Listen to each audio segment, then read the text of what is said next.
রাজধানীর ৬৭% ভবন নিয়ম বহির্ভূতভাবে নির্মিত।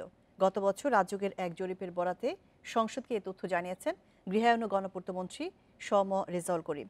অধিবেশনে রোববার এক প্রশ্নের জবাবে মন্ত্রী জানিয়েছেন ২,০৪,১০৬টি ভবনের জরিপ করে এ তথ্য পাওয়া গেছে।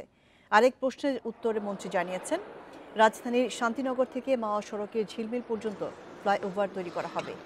সরকারি অর্থনৈতিক বিষয়ক সংক্রান্ত মন্ত্রিসভা কমিটি প্রকল্পে নীতিগত অনুমোদন দিয়েছে। এছাড়া সরকারি দলের সদস্য এম আব্দুল লতিফের প্রশ্নের জবাবে সংসদের কাজে মন্ত্রিপরিষদ বিভাগের দায়িত্বপ্রাপ্ত মুক্তিযুদ্ধ বিষয়ক মন্ত্রী আ.ক.ম মোজাম্মেল হক বলেন, দুর্নীতি দমন কমিশন গঠনের পর থেকে এ পর্যন্ত ৫৮ কর্মকর্তার বিরুদ্ধে ব্যবস্থা নেওয়া হয়েছে।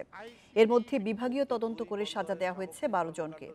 আমি একটু আগেই আমার তারকা চিহ্নিত প্রশ্নের মাদারীপুর ২ জনাব নূর মোহাম্মদ কিশোরগঞ্জ।